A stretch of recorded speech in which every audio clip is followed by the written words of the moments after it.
Olá, Marco Antônio Villa, muito obrigada por ter vindo ao 1964. Eu que agradeço o convite. Villa, o seu livro, que tem um nome comprido, Ditadura Brasileira, 1964-1985, a democracia golpeada à esquerda e à direita. Decorei!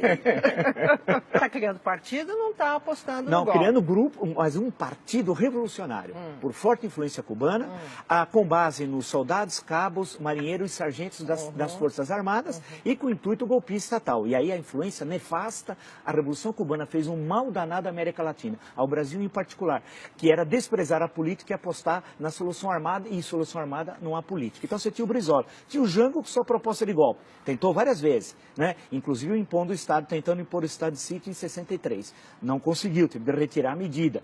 Depois tinha sua proposta de golpe.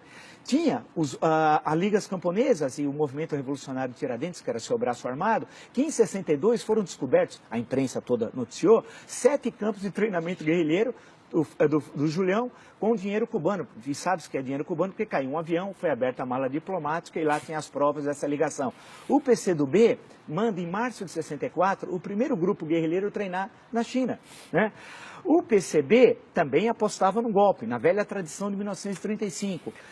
Isso só para falar, eu citei mais de 10, entre direita e esquerda, aqueles que naquela conjuntura apostavam numa solução de força tal. Por isso que a democracia ela era golpeada à direita e golpeada à esquerda. Claro que haviam aqueles, muito poucos, e que não conseguiram buscar uma saída negociada. Um deles, um célebre deputado federal do PTB, Francisco Santiago Dantas, que buscava uma solução reformista e articulada. Mas ele estava muito doente e acabou falecendo em agosto mesmo de 64. Então nós temos uma conjuntura em que levar ao golpe era a tradição. E 64, imaginava-se, quando você vai à conjuntura, que era uma intervenção cirúrgica de curta duração. Ou seja, você tira o presidente, assume o presidente da Câmara dos Deputados, que era o sucessor legal, o Ranieri Mazzilli, ele governa até a eleição feita pelo Congresso em seguida, 10 dias depois, do Marechal Castelo Branco, que no discurso de posse foi muito claro. Disse, o meu mandato termina a 31 de janeiro de 66, que era quando, o mandato era de 5 anos, quando começou o mandato de Jânio, 31 de janeiro de 61, 31 de janeiro de 66, e garantiu as eleições de outubro de 65.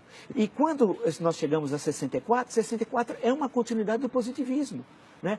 É bom lembrar que a ditadura brasileira estatiza a economia.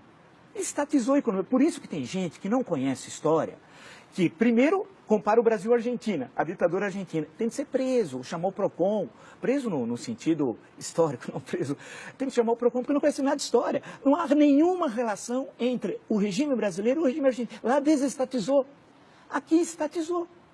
Lá acabou com o ensino público do 3º grau, aqui expandiu a universidade pública de 3º grau, aqui modernizou a economia, ampliou, diversificou a economia. Lá a indústria foi duramente, quase que destruída, a indústria argentina. Então, se você for comparar, as bases ideológicas da ditadura brasileira era uma e da Argentina, por exemplo, eram outras. Isso quer dizer que não havia contato entre os governos? Não, havia pouco, muito pouco contato. Há uma carta apócrifa, publicada por Jack Anderson no Washington Post, uma carta do Figueiredo, tal, que é apócrifa, qualquer historiador lê aquilo, até o Figueiredo assina o nome errado, tal. Pega aquele texto, essa relação, a tal da Operação Condor, nunca existiu com ligação no Brasil. O que há são ligações individuais. Por exemplo, a polícia do Rio Grande do Sul com a polícia uruguaia, célebre caso, Universindo Dias e Lilian Celiberti, né? Então, que era do Partido da Vitória do Povo, foram sequestrados em Porto Alegre e levados a Montevidéu.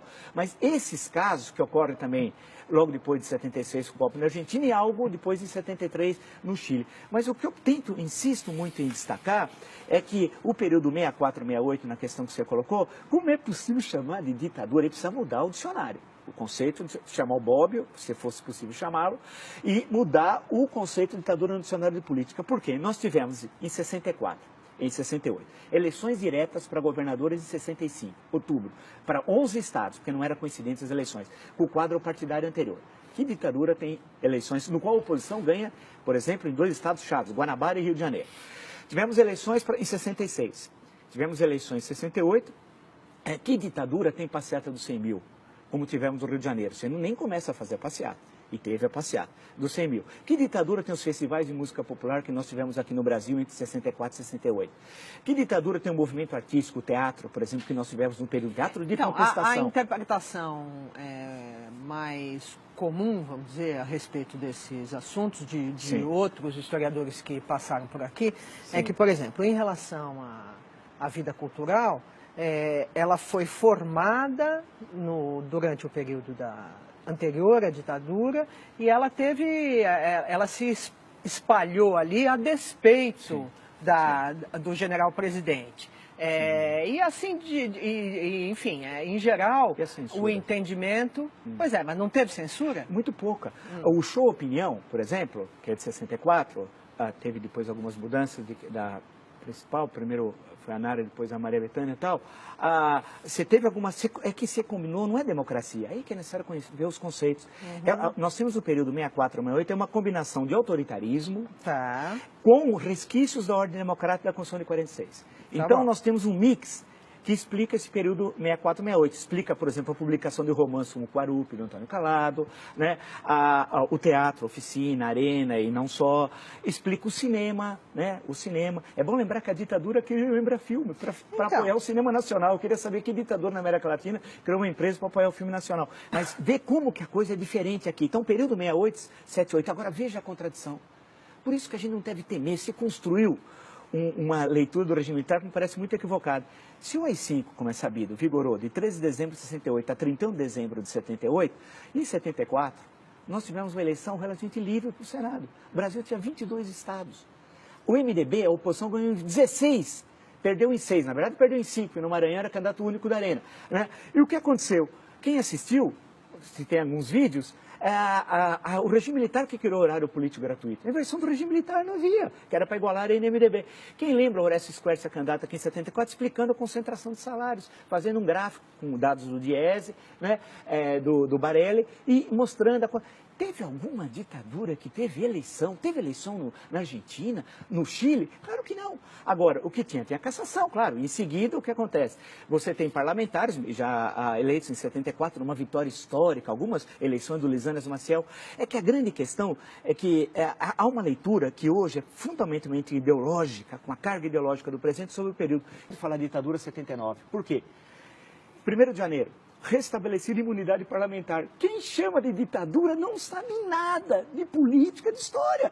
Você imagina ter imunidade parlamentar no dia 1º de janeiro de 79, você não pode caçar mais ninguém. 8 meses depois, em agosto, é anistia. E todos foram libertados. Alguns não foram, mas foram logo depois. Todos. E saíram, tinham cerca de... Eu tenho um número no livro, são 70, 80. É bom lembrar que no Estado Novo tinha 10 vezes mais, quando veio a anistia em 45. Aí, eleição de 82, chamada de ditadura, eleições que você tem 5 partidos, um dos quais se proclamava socialista, o Partido dos Trabalhadores. E com a vitória da oposição em São Paulo, Franco Montoro, Minas, Tancredo Neves, Rio, Leão Brizola, não só a vitória, mas a posse. Então, chamar o período 79 a 85 e em 84, especialmente entre janeiro e abril, a campanha das diretas. Quer dizer... Mas não isso já era o fim da ditadura. Mas não é mais ditadura. Tá bom. Okay. Porque não existe ditadura com liberdade, com comício, com 1,5 milhão nas ruas. Não há na história do mundo. Tá. Nem na ditadura romana, que tinha outro caráter. Escuta, Vila, você mencionou, enquanto você estava na sua última resposta, que há uma leitura ideológica do período. Sim. De quem é esta leitura e por que ela lê do jeito que lê? Na sua opinião? Olha, e daí que eu acabo diferindo de muitos. Quando vem a anistia, retorna ao Brasil, acaba com o banimento, vem os caçados, exilados, perseguidos, etc. E os que estavam aqui voltam a ter vida legal e tal, né? Por isso que não pode chamar de ditadura. Eu vi o Gregório Bezerra, um dos vítimas logo em abril de 64, mas que a gente podia lembrar, Recife, falando aqui no Largo São Francisco. Isso devia ser setembro, por ali, outubro, eu não sei, de 79 e tal. Fui ouvi-lo porque era um mito para todos nós naquela época e tal. Então, a grande questão e essa é uma construção que eu ouço falar sistemática, que está no livro didático, que já ficou vitoriosa, de que a luta armada levou à democracia. Isso é uma falácia. Eu faço questão, porque eu escrevi vários artigos, isso está no meu livro também, porque nenhum grupo de luta armada defendia a democracia. Não há uma vez a palavra democracia. Se você pegar o livro Imagens da Revolução, do Daniel Arão e do Jair Ferreira de Sá, lá tem quase todos os documentos, você procura, você não acha um que tem a palavra democracia.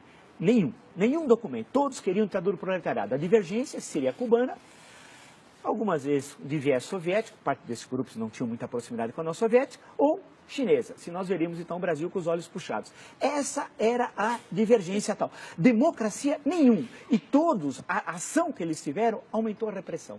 Estimularam as ações dos porões e tal. A construção, a luta pela democracia não foi feita por esses que se dizem vencedores. Esses são os derrotados. Os vencedores foram os parlamentares do MDB, que ninguém fala. A luta heróica de vereadores, deputados estaduais, federais, senadores. E eu no meu livro resgato 2 só. Lisanas Maciel, que foi um brilhante deputado federal pelo Rio de Janeiro, e a figura de Paulo Brossard. A coragem desses, citei 2 como exemplo, que nós temos muitos tal. Quantos não foram? Eu queria alguém ter coragem, em 1970, no interior aqui de São Paulo, abrir um diretório do MDB. O padre na missa ia falar, não se misture com aquele homem perigoso que abriu o diretório do MDB e tal. Então esse é o MDB. O papel da Igreja Católica fundamental, e no caso de São Paulo, a figura épica de Dom Paulo Evaristo Arnes, do movimento estudantil, do movimento sindical, dos intelectuais, jornalistas, artistas, da dona Terezinha Zerbini, que abriu aqui o movimento feminino pela anistia. Todos esses estavam falando em quê? Democracia, respeito ao voto.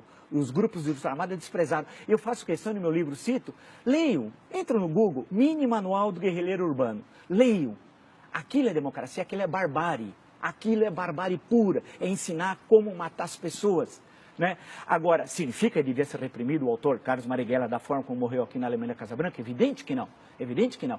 Porque essa é a jogada. Ao você fazer a crítica à luta armada, esses que estão do lado de cá falam, quer dizer que você é a favor da tortura? Não. Os que veem o mundo assim, sem outros matizes, é que construíram essa versão falaciosa da história. Né? E eu insisto em mostrar que eles não defendiam a democracia. É uma farsa, nenhuma ação. Ao contrário, quando teve a passeata dos 100 mil no Rio, no mesmo dia, aqui em São Paulo teve o atentado ao 2º Exército, onde morre um menino que estava lá prestando serviço militar, que podia ser eu, por exemplo, né, que tivesse, vamos dizer, prestando serviço militar, jogaram um carro-bomba. Ou o Orlando Lovec, que foi pegar um visto aqui no consulado americano, na época no Cônjuge Nacional, era um jovem, queria aprender inglês nos Estados Unidos, está andando, explode uma bomba no consulado, ele perde a perna. Ele passou anos para receber uma indenização de um salário mínimo. E quem colocou a bomba recebe 4 salários mínimos de indenização. Né? Quem matou um menino aqui no 2º Exército recebe indenização. E são vistos hoje como heróis. Não, a luta democrática é que foi heróica. Agora, isso não significa, em momento algum, ter qualquer contemplação com torturador, né, com assassino, com gente que desapareceu. E, por hipótese alguma, esses têm de sofrer esse opróbrio da história. Temos de sempre lembrar essa barbárie aqui do DOPS em São Paulo, lembrar a figura do Fleury, o Sealing em Porto Alegre, o Davi Razan, Minas Gerais. Quer dizer, nós temos de lembrar como exemplos do mal, né? A mal que nós nunca devemos voltar a ter e defender a democracia e as liberdades. Eu acho que essa é a nossa grande tarefa. E não deixar que o resgate daqueles que lutaram em defesa da democracia seja apropriado por aqueles derrotados, que impulsionaram inclusive a ditadura, porque a cada ato terrorista, maior a repressão, maior a violência, maior a censura. Então, portanto, eu sei que eu remo, usando uma expressão leninista, eu remo contra a corrente, tendo essa outra leitura, porque é mais fácil fazer o discurso do óbvio, mas é um discurso falacioso e que, no fundo, reforça a tradição autoritária brasileira.